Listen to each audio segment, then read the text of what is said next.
Hey guys, it's me, 84. Today, guys, we're talking to you guys about the last confederation of the World Cup qualifiers, guys. The last one to discuss, and that is Africa, guys.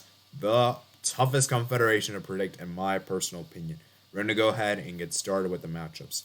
First matchup you have here is DR Congo versus Morocco. But actually, before we get started, I need to make this very clear. The winner of the five matchups go. The teams are going to be playing home and away, and obviously the five teams that have the best aggregate scores will move on to the World Cup. Okay, obviously you guys know how I feel about this format. I'm not a particularly huge fan of this, but at the same time, it is pretty entertaining. It is pretty entertaining and pretty dramatic. So, you know, you can look from both point of views. Like if you're a country that's participating in this, you probably don't like it. If you're a fan of these countries, you probably don't like it. But if you're a neutral, maybe this format is actually good. It just depends on what you like or not.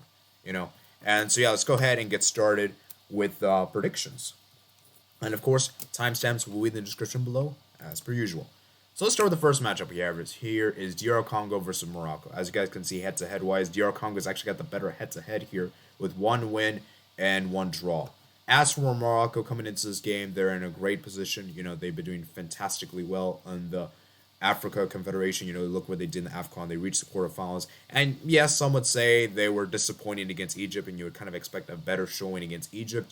But all around, it was a good performance, and they put up a good, reasonable performance, got to the quarterfinals. Although I will say they did underperform, in my opinion. They should have at least got the semis. Morocco coming into this game in good form. A lot of good players you have on the team. You have Bono that comes to mind.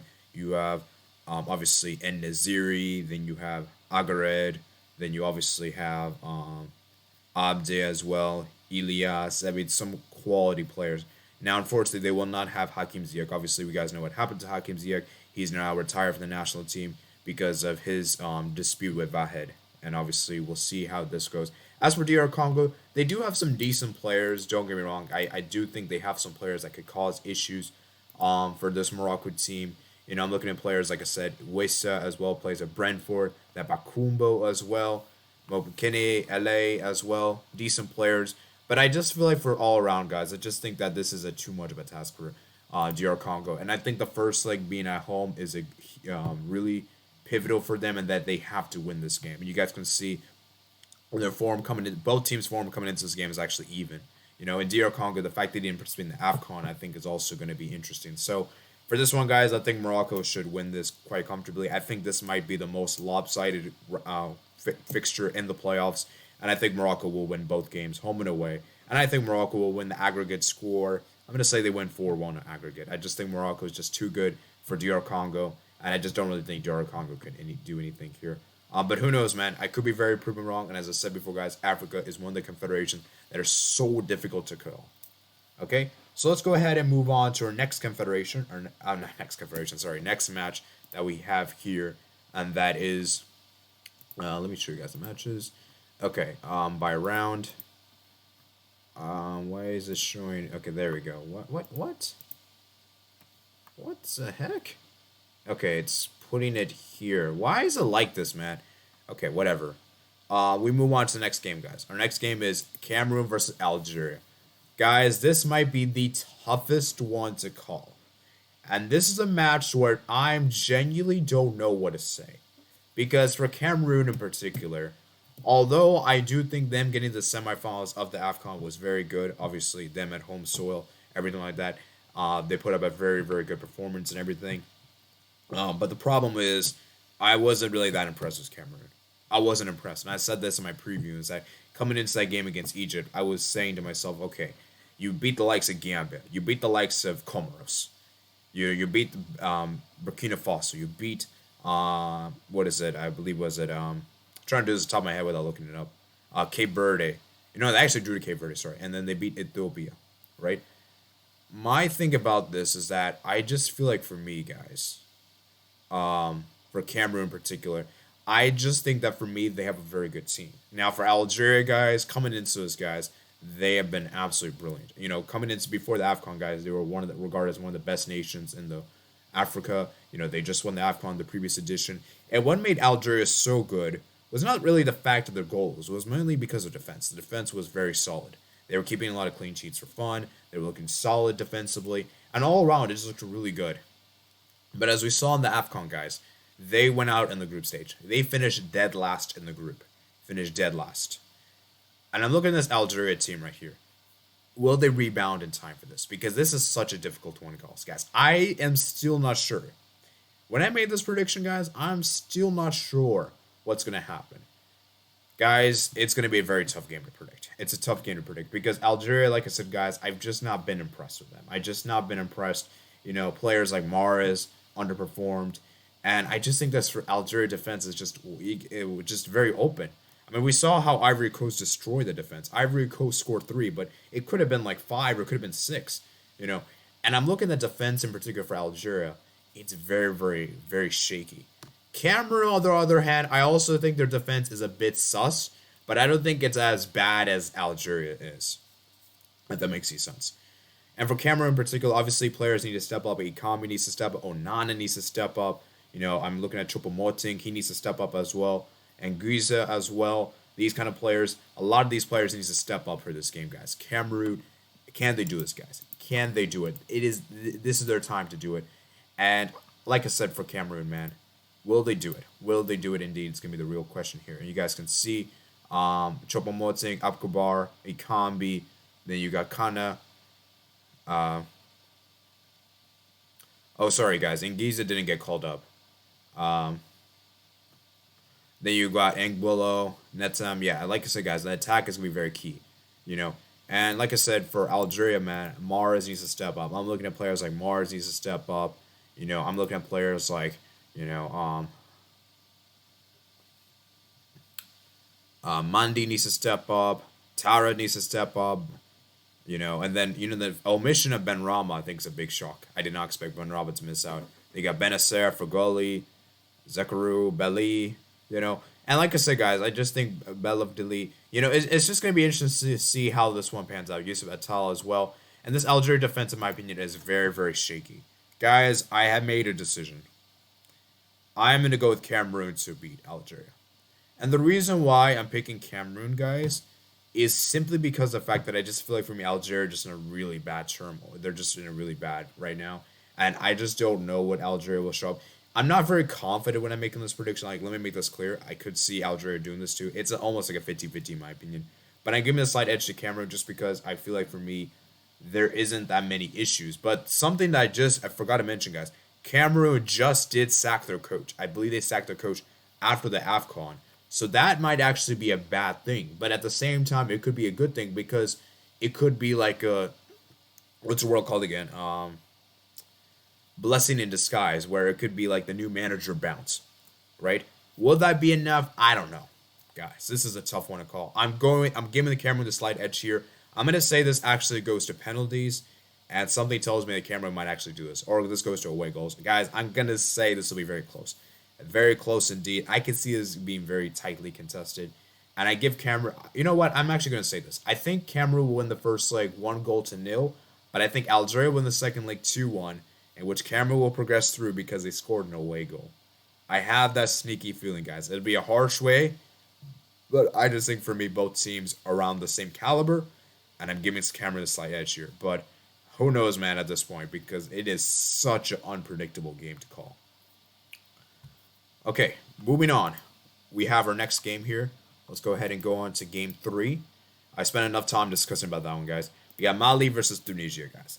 Another tough game to call. Another tough game to call, guys.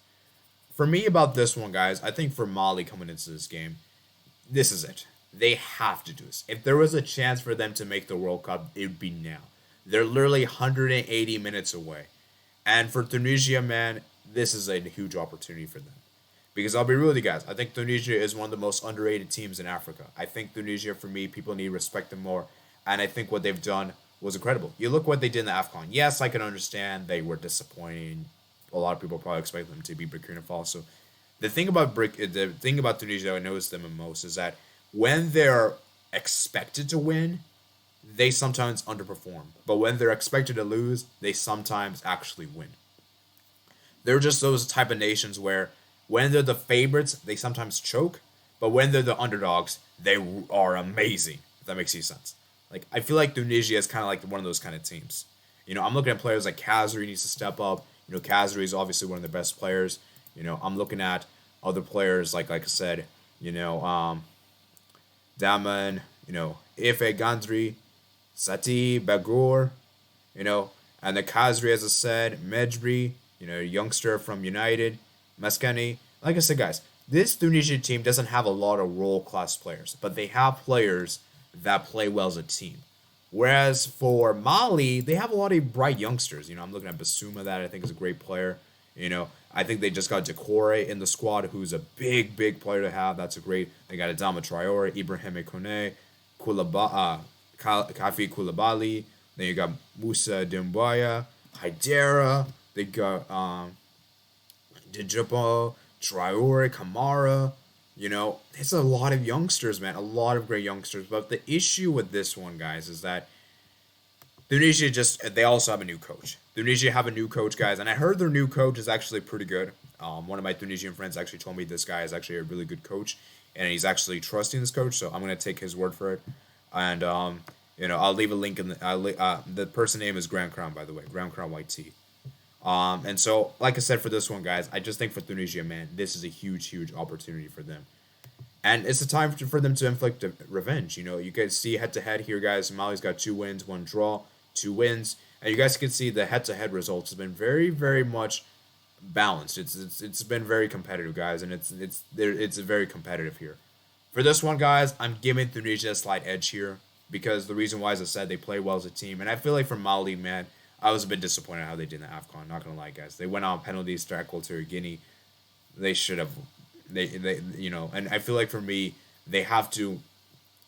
I feel like Mali has so much hype and potential, but I just don't think they'll be able to turn up in this kind of a World Cup. But let's see, man. Let's see, because I would love to see Mali in a World Cup. You guys know it'd be nice to have debutants because I believe as of right now, guys, Qatar might just be the only debutant in the World Cup. So, guys, I'm going to give Tunisia a slight advantage here, and I could see a scenario where the same thing as I said for Algeria, Cameroon.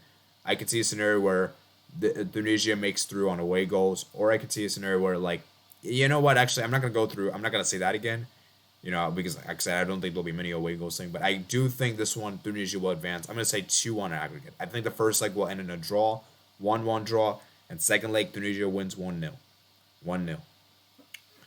Moving on, guys, we have the big one. The big one. The big one. Everyone is talking about this, guys. Egypt versus Senegal. The match. The match. Senegal, man. One of the best nations in Africa, guys. And one of the strongest nations as well. And I'm looking at the Senegal team. You have players like Mane, Idrissa Gueye, Papa Gueye. Then you look at players like Ismail Sarr. You got Edward Mendy. Dude, this team is stacked. This team is really stacked as far as players are concerned. Then you got Keita Balde. It's a very good team, guys. Very, very good team. But the problem I have for Senegal is I feel like for me, they oftentimes underperform in the final third. They really take a long time to score a goal. And I feel like for me, that's one of their biggest issues. And we saw that against Egypt in that particular, in the final, which they were by far the better team, 100%. But they weren't able to beat Egypt because of how good they were defensively. And for Senegal here in particular, they know that they don't want to take this to extra time. They don't want to take this to extra time. They want to get this done in 90 minutes because in penalties, anything can happen. Anything can happen in penalties. And even though Senegal did win the penalty shootout, I think, who knows, it may not happen this time. And you know what the interesting part is? Because Senegal won the AFCON, there is a possibility where the AFCON winner doesn't qualify for the World Cup. We're seeing with the Euros, Italy is on the precedence of missing the World Cup. You look at the USA Gold Cup, they missed the World Cup. Chile missed the World Cup. Then let me see what else. Some other nations. I think 2015, Ivory Coast. They didn't make the World Cup, I believe. So, like I said, guys, there's just these craziness, and so maybe there is a possibility that Egypt can get revenge. And for Egypt, like I said, guys, they were very good defensively. Egypt were very solid defensively, and the AFCON, I was very impressed with them. And they're a good team, guys. We know the type of players they obviously have. Salah, that comes to mind. He's a very incredible player for them, but he's actually out. He has a foot injury until March 18th. So, wait a minute. He shouldn't be injured now. He should be fit for this game. If he's not fit, it's gonna be tough for them. They got Mustafa Mohamed, Trezeguet. You got El Neni, Zio. And then you have Gabiascu, who's a very good goalkeeper. Then El Shanawi, Gabar, Ibrahim, Ashraf. The thing about this Egypt team is that they're so pragmatic. They're so pragmatic. They're going to play defensive ball, and will that really work under against Senegal? Because remember, guys, Egypt is Carlos Kura said in the Afcon that the Afcon wasn't really the priority. It was a World Cup because the Afcon was a preparation for the World Cup, which I agree with. Right, this is the big moment for Egypt. Can they prove their critics wrong and actually make the World Cup? Because if Egypt actually make the World Cup, guys, it would be very, very impressive. And obviously, Mane or Salah will not make the event, the grand event. Guys, I'm gonna go with Senegal to win this. I think Senegal will be very good in this one, and I have a feeling it's gonna be very low scoring, guys.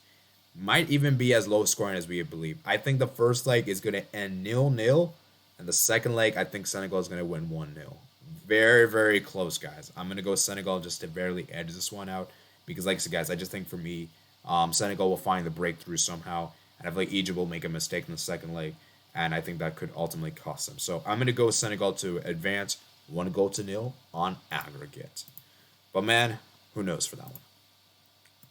Then finally, oh, yeah, let me show you guys a head-to-head. Senegal's got 3 wins. 3 wins. Make note of that. And then finally, guys, we have the final game. The one that could be interesting here. We got Ghana versus Nigeria. Ghana. Where do we start with this team? This team and the AFCON was simply dreadful. Absolutely dreadful, guys. This was a nation that finished bottom of their group. They lost to Comoros. I know we have to respect Comoros. Obviously, we should. I'm not saying we shouldn't. But if you're losing to Comoros, I don't know what to say. And I'm looking at this Ghana team in particular, man. Defensively, they're just shambolic. And it was just such an abysmal performance in the AFCON, And the fact that they couldn't even beat Comoros just told me everything. I'm going to look at the players that Ghana's got here. Let's look at the players, right? Andre Ayew is suspended, I believe. Then you got Jordan Ayew, who I believe tested positive. Then you got Sulemane. Then you obviously got Osoa, Koya, and then you have the Ayew brothers, who, let's be real, guys, the Ayew brothers are not that great anymore. They got Thomas Partey, Baba, Kudos, Daniel Amartre, Dichko. It's just all around a very, very abysmal team defensively. And they even have a new coach. They got Milan Rejovic. There's a lot of talk about who's going to take charge for Ghana. There's a lot of uncertainty about this Ghana team. There's no continuity. And I'm looking at the Ghana team. Why did they not include this young player? I think he plays at Roma. I forgot his name. But there's this young guy there that should be there in the roster, in my opinion. And the thing about Ghana is that they got to incorporate more youngsters, man. There's too many oldsters in this team. You got to get rid of the likes of the Ayew brothers. You got to get rid of the likes of the other players. Because, like I said, this team is they're just too reliant on old guys. And the defense in particular, man, they have to strengthen that.